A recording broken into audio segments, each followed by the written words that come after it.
Hey everyone, welcome to podcast भी। आज हम बात करेंगे एक अब्सर्ड रूलिंग के बारे में जो पुणे में हुआ है। एक आदमी ने नशे की हालत में अपनी गाड़ी स्पीड में चलाई एंड कंट्रोल खोने की वजह से 2 यंग लोगों की जान चली गई एंड इसके लिए उस आदमी को ये सजा दी गई कि बेटा घर जाके ऐसे लिख के लाना। पुणे का ये केस है and everyone is appalled by this. Vedant Agarwal करके एक 17 ईयर ओल्ड लड़का है। आर्टिकल्स आप पढ़ोगे या क्लिप्स देखोगे तो उसमें आपको समझ आएगा दैट वेदांत अपने दोस्तों के साथ ना एक पब में अल्कोहल कंज्यूम कर रहा था। और ये जो बात है वो संडे की है, 19 में। पब से निकलने के बाद वेदांत अपने लग्जरी कार में जाके बैठ गया। उसके साथ तभी शायद ना और 2 उसके दोस्त थे एंड अल्कोहल के नशे में वो काफी तेज गाड़ी चला रहा था। इट इज सेड कि 200-240 किलोमीटर पर आवर के स्पीड में ना he was driving and then 3:15 AM के अराउंड वो पुणे के कल्याणी नगर के एरिया में आया। उसी वक्त वहाँ पे ना 2 ऐसे लोग थे जिनका नाम अनिस अवादिया एंड अश्विनी कोस्टा था। दोनों भी ना अपने दोस्तों के साथ डिनर करके वापस अपने घर जा रहे थे। सेम IT फर्म में ये लोग काम करते थे। अश्विनी की जो फैमिली थी ना वो मध्य प्रदेश में रहती थी एंड उसका ना अपनी मदर से बात भी हुआ था कि वो जल्दी ही घर पे आने वाली है।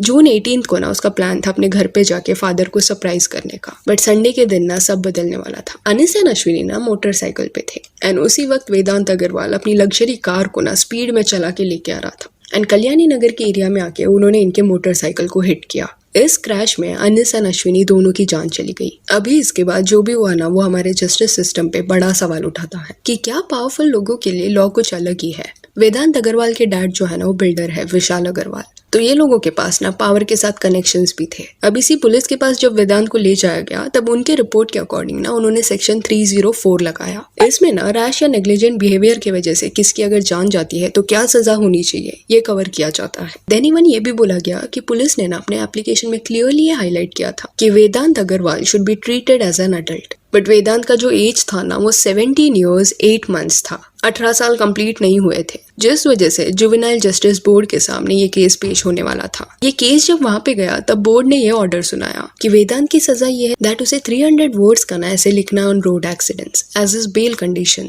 And this was his bail condition and traffic police को 15 days तक ना असिस्ट करना है। देन इन केस कोई वो एक्सीडेंट देखता है तो he should go and help, something like that. And ये जो ऑर्डर था ना वो लोगों को मजाक लग रहा था कि ऐसे लिख के दो पेपर पे एंड तुम्हें बेल मिल जाएगा। एंड देखो कॉमन सेंस की बात है, इतनी जल्दी ये लड़के को बेल मिल गया तो ऑब्वियसली कनेक्शंस एंड पावरफुल लोगों का इसमें हाथ होगा ही होगा, जिस वजह से जुवेनाइल जस्टिस बोर्ड ने इतना इजीली इस केस में फैसला सुना दिया। एंड और एक चीज यहाँ पे ये भी हुआ, जो ब्लड रिपोर्ट था ना वेदांत का उसमें अल्कोहल का प्रेजेंस है ही नहीं, ऐसा रिपोर्ट बनाया गया। Which was a surprise because CCTV में ना क्लियरली वो अल्कोहल पीते हुए दिखाई दे रहा है, जिसका मतलब ये है कि यहाँ पे बिना एविडेंस टैम्परिंग हुआ है। सीधे और एक रूमर है कि वेदांत अग्रवाल के जो फादर है विशाल अग्रवाल, उन्होंने किसी तो एक MLA को कांटेक्ट किया एंड MLA ने बोर्ड को कांटेक्ट किया सो दैट ये लड़के को जेल ना हो। अभी वो MLA का नाम नहीं लेंगे बिकॉज ये जस्ट एक रूमर है, आगे जब इन्वेस्टिगेशन होगा तब it will get clear. But again ये समझने वाली बात है कि दबाव यहाँ पे डाला गया था, कनेक्शंस यूज किए गए थे, पावरफुल लोगों ने अपने पावर का यूज किया सो दैट ये लड़के को जेल ना हो। पॉलिटिशियंस, पावरफुल लोग जब गलत चीजें करते हैं मासूमों के साथ, उनके वजह से गलत होता है, तब जेल ना हो जाए इसलिए वो ना एविडेंस से लेके पूरी चीजें पलटने का ट्राई कर देते हैं। 10 साल पहले शायद ये सब इजीली हो जाता होगा,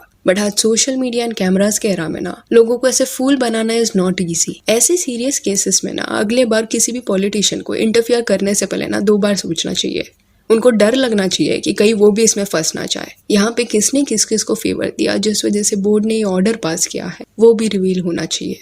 वो 2 लोग जो अपने घर जा रहे थे एक आदमी के नेग्लिजेंट बिहेवियर की वजह से मारे गए हैं एंड सजा है कि ऐसे लिख के दे दो एंड घर चले जाओ। अब ये पूरे केस में देवेंद्र फडणवीस का भी स्टेटमेंट आया है जो डेप्यूटी चीफ मिनिस्टर है महाराष्ट्र के। ये पूरा स्टेटमेंट मराठी में है तो लेट मी एक्सप्लेन कि उन्होंने क्या बोला है। ही सेइंग कि जो पुलिस पे सवाल उठाया जा रहा है दैट उन्होंने काम नहीं किया तो अलग अलग फैक्टर्स को यहाँ पे कंसिडर करना पड़ेगा, जैसे पुलिस ने ना कब FIR दर्ज किया। एंड अगर आप देखोगे तो सेक्शन 304 इन्होंने लगाया है, 304A नहीं लगाया था बिकॉज 304A में ना अक्यूज के छूटने के चांसेस काफी ज्यादा थे। तो पुलिस ने पहले ही FIR में 304 लगा दिया एंड अपने पहले ही एप्लीकेशन में पुलिस ने क्लियरली ये मेंशन किया था कि इसका एज 17 years 8 months है बट स्टिल इसको एज अ अडल्ट ट्रीट करो। ये कुछ बाद में एप्लीकेशन में चेंजेस नहीं हुए हैं कहीं ना कहीं यहाँ पे वो ना पुलिस का इंटेंशन क्लियर कर रहे थे। तो अगर प्रोटोकॉल्स फॉलो किए गए हैं तो पुलिस को गलत ठहराना सही नहीं है। बट ये सब में ही ऑल्सो सेड कि जुवेनाइल जस्टिस बोर्ड ने जो ऑर्डर दिया है ना वो सुन के उनको धक्का लगा है। पी के गाड़ी चलाना कितना रिस्की हो सकता है ना, ये समझना काफी इंपॉर्टेंट है लोगों के लिए। एंड यहाँ पे वेदांत के पेरेंट्स पे भी सवाल उठाया जा रहा है कि उन्होंने अपने अंडर एज बेटे को अलाउ ही कैसे किया गाड़ी चलाने का। अगर उन्हें लगता है कि वो एज अ अडल्ट गाड़ी चला सकता है तो जब केस लगता है उनके बेटे पे तब उन्हें क्यों चाहिए कि उसे as a under age treat किया जाए। सो या that's it for this case.